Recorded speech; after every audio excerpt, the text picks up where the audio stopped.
सबका यहां बहुत बहुत स्वागत, नमस्कार। ये प्रेस वाले आपके सामने खड़े हो गए, मगर हमारी बात नहीं बोलते ये लोग, है ना? कहना पड़ता है कि हमारे मित्र हैं, मगर सचमुच में हमारे नहीं है, मोदी जी के मित्र हैं, अदानी अंबानी के मित्र हैं। क्योंकि जो जनता की बातें होती हैं तो लिखते नहीं है, दिखाते नहीं है। आपने कभी देखा है टीवी पे किसान की बात होए, मजदूर की बात होते हुए टीवी पे देखा आपने कभी? महंगाई के बारे में सुना? कभी नहीं। मगर अदानी अंबानी जी की शादी दिखाएंगे, डांस गाना होगा वहां पे, 10-15 करोड़ की घड़ी होगी, वो सब दिखाएंगे। मगर इनका काम सरकार पर दबाव डालने का होता है। इनका असली जो काम होता है, अगर सरकार कुछ गलत काम कर रही है तो ये रखवाले होते हैं, मगर आजकल ये काम नहीं कर रहे अपना। तो सबसे पहले मैं आपका स्वागत करना चाहता हूं। आप यहां आए, हमारी बात सुनने आए, दिल से आपका धन्यवाद करना चाहता हूं। 1857 की जो क्रांति थी, उसमें राणा बेनी माधव जी का जो रोल था और बीरा पासी जी का जो रोल था, उसको आज हम याद करते हैं। उनकी मूर्ति का उद्घाटन किया, और अभी मैं कह रहा था, जिन्होंने मूर्ति बनाई कहां है? लखनऊ से आए हैं। मैंने कहा कि बहुत सुंदर मूर्ति आपने बनाई है, तो आपका भी हम रायबरेली आपका धन्यवाद करता है।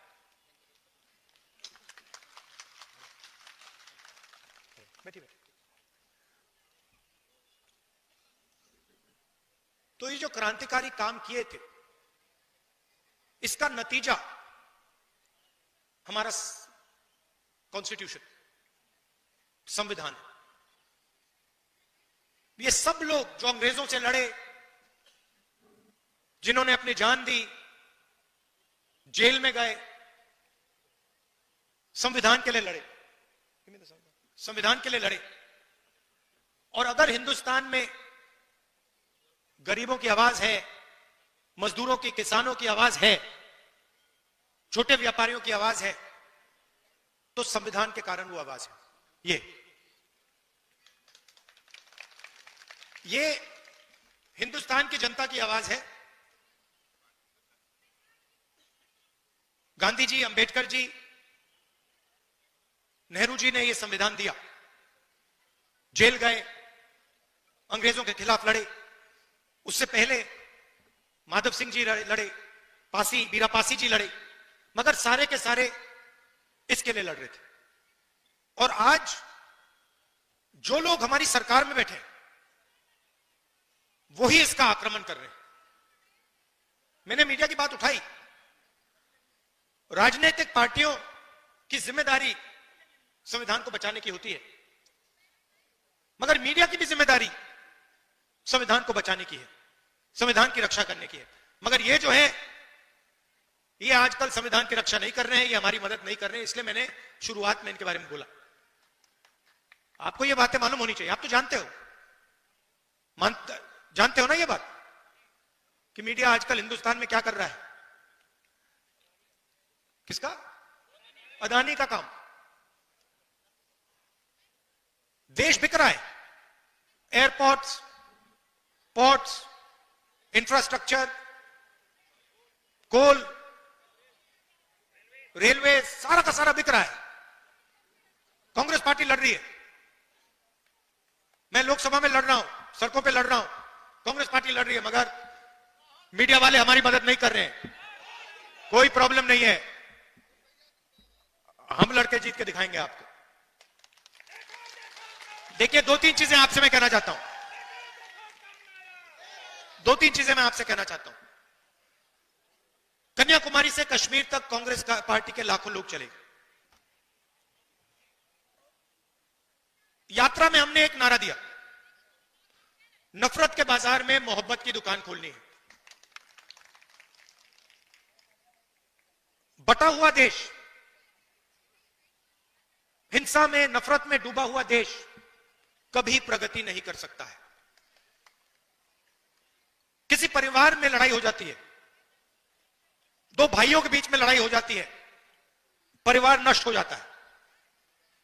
आप सोचिए अगर देश के बीच में लड़ाई हो जाए तो कैसे प्रगति हो सकती है। इसीलिए हमने भारत छोड़ो यात्रा की, कन्याकुमारी से कश्मीर, समुद्र से लेकर पहाड़ों तक 4000 किलोमीटर हम चले और देश में हमने, कांग्रेस पार्टी ने, हम सब ने मिलकर मैसेज दिया कि यह देश भाईचारे का देश है, मोहब्बत का देश है, नफरत का देश कभी नहीं हो सकता। तो पहली बात आपको मैं यह कहना चाहता हूं, ये बीजेपी के लोग और खास तौर से जो हमारे यहां युवा हैं, मैंने देखा एनसीसी के यहां लड़के लड़कियां हैं, जब भी कोई हिंदुस्तान को बांटने का काम करता है, एक धर्म को दूसरे धर्म से लड़ाता है, एक भाषा को दूसरी भाषा से लड़ाता है, एक जात को दूसरी जात से लड़ाता है, आपको रोकना पड़ेगा। आप इस बात को एक्सेप्ट नहीं कीजिए कि इस देश में नफरत होगी। यह मोहब्बत का देश रहा है और यह मोहब्बत का देश रहेगा।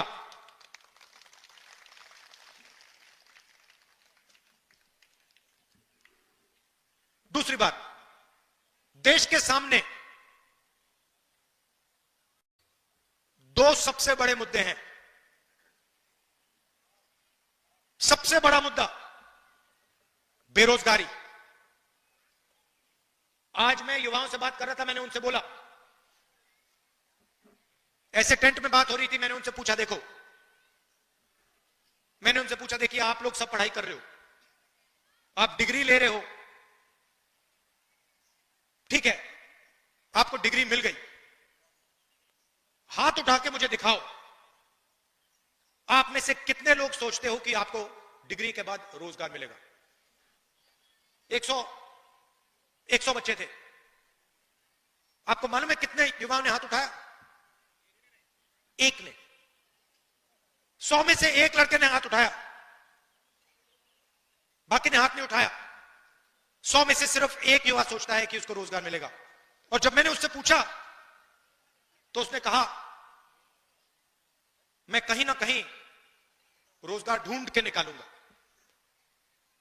मगर 99% युवाओं ने बात एक्सेप्ट की कि आज के उत्तर प्रदेश में, आज के हिंदुस्तान में उनको रोजगार नहीं मिलेगा। दूसरा मुद्दा, महंगाई। दो हिंदुस्तान बन रहे हैं, एक अरबपतियों का, 20-25 लोग हैं, अदानी अंबानी, लाखों करोड़ रुपए, जो भी उनको चाहिए उनको मिल जाता है। कोरोना के समय 1 लाख करोड़ रुपए का बैंक लोन माफ हुआ उनका, 16 लाख करोड़ रुपए उनके बैंक लोन माफ हुए हैं। और दूसरा हिंदुस्तान, आपका हिंदुस्तान, हमारा हिंदुस्तान, मेहनत का हिंदुस्तान, मजदूरों का, किसानों का, बेरोजगार युवाओं का हिंदुस्तान। हमें ये दो हिंदुस्तान नहीं चाहिए, एक हिंदुस्तान होना चाहिए। अगर वो सपना देख सकते हैं तो आपको भी सपना देखना चाहिए। ये नहीं कि अंबानी का बेटा, अदानी का बेटा जो भी सपना देखना चाहता है देखता है, और किसान का बेटा प्राइवेट यूनिवर्सिटी में मेहनत करने के बाद, लाखों रुपए देने के बाद रोजगार नहीं पा सकता। ऐसा हिंदुस्तान हमें नहीं चाहिए। यहां हम कैसे पहुंचे? नरेंद्र मोदी जी ने नोटबंदी करके, गलत जीएसटी लागू करके छोटे व्यापारियों को, स्मॉल मीडियम बिजनेस वालों को खत्म कर दिया। यह पॉलिसी सिर्फ नरेंद्र मोदी जी की नहीं थी, यह पार्टनरशिप है। नरेंद्र मोदी जी ने और अदानी अंबानी जैसे लोगों ने यह पॉलिसियां छोटे व्यापारियों को, किसानों को, मजदूरों को खत्म करने के लिए बनाई है। और नतीजा आपको दिख रहा है। उत्तर प्रदेश के युवाओं को रोजगार नहीं मिल सकता। अगर आपको रोजगार चाहिए, उत्तर प्रदेश में छोड़ दीजिए, हां तेलंगाना में, कर्नाटक में मिल सकता है, वहां जाके आप मजदूरी कर सकते हैं। मगर उत्तर प्रदेश में आपकी सरकार आपको रोजगार नहीं दे सकती है। और यह सच्चाई है, इस बात को एक्सेप्ट करना ही पड़ेगा। तो यह लड़ाई है। एक तरफ कहते हैं 400 पार, 400 पार के बाद हम संविधान बदल देंगे। हमने कहा हम देखेंगे कैसे संविधान बदलोगे तुम लोग। चुनाव के बाद मोदी जी ने संविधान यहां लगा दिया था। और महाराष्ट्र में चुनाव हुआ, आप परिवार के लोगों को तो बताना चाहता हूं आपको, तकरीबन लोकसभा और विधानसभा के बीच में तकरीबन 70 लाख नए वोटर आ गए। 70 लाख नए वोटर जिन्होंने लोकसभा में वोट नहीं दिया। हिमाचल प्रदेश की आबादी, नए वोटर आ गए लोकसभा में, विधानसभा में, जादू से आए। हमने इलेक्शन कमीशन से पूछा, भैया ये समझाओ, ये 70 लाख लोग कहां से आए और हमें वोटर लिस्ट दो। इलेक्शन कमीशन ने आज तक जवाब नहीं दिया। मैंने पार्लियामेंट में बोला, पब्लिक मीटिंग में बोल रहा हूं कि हमें आंकड़े चाहिए। ये 70 लाख नए वोटर जो आए हैं, जिन्होंने लोकसभा में वोट नहीं दिया, विधानसभा में जादू से वोट मिल गया, हम चेक करना चाहते हैं ये लोग कौन है, हमें वोटर लिस्ट दीजिए। वोटर लिस्ट नहीं देनी। तो बात आप समझ गए हो हिंदुस्तान में आजकल हो क्या रहा है। ये राजनीति चल रही है, मगर हम किसी से डरते नहीं है। कांग्रेस पार्टी विचारधारा की पार्टी है और हमारे सब जो कार्यकर्ता हैं, आप लोग बब्बर शेर, आपके खून के अंदर हमारी विचारधारा है। आपके खून के अंदर हमारी विचारधारा है और आप इस विचारधारा को लेकर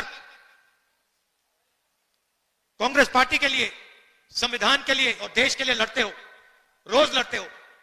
इसके लिए मैं आपको दिल से धन्यवाद करना चाहता हूं। आपने लोकसभा के चुनाव में मेरा पूरा समर्थन किया, उसके लिए मैं आपको, रायबरेली की जनता को और आप सबको दिल से धन्यवाद करना चाहता हूं। और जो भी आपके मुद्दे हैं, जहां भी मेरी जरूरत हो, चाहे रायबरेली में, लोकसभा में, बाकी प्रदेशों में, मैं हाजिर हूं। जो भी आप मुझसे काम करवाना चाहते हो, आप बताओ, मैं करने को तैयार हूं। और आखिरी बात, रायबरेली एक ऐसी कंस्टिट्यूएंसी है शायद पूरे हिंदुस्तान में जिसके 2 सांसद हैं, एक मैं हूं और एक प्रियंका है। तो कभी कभी उसको भी यहां बुला लिया करो। वो मुझे वायनाड बुलाती है, मैं जाता हूं। रायबरेली के भी वो सांसद हैं, उसको भी यहां बुलाया करो आप। बिल्कुल। और आप सबको बहुत बहुत धन्यवाद और मेरा प्यार। राजनीतिक रिश्ता नहीं है, पारिवारिक रिश्ता है हमारा। दिल से आपका धन्यवाद करता हूं। नमस्कार, जय हिंद।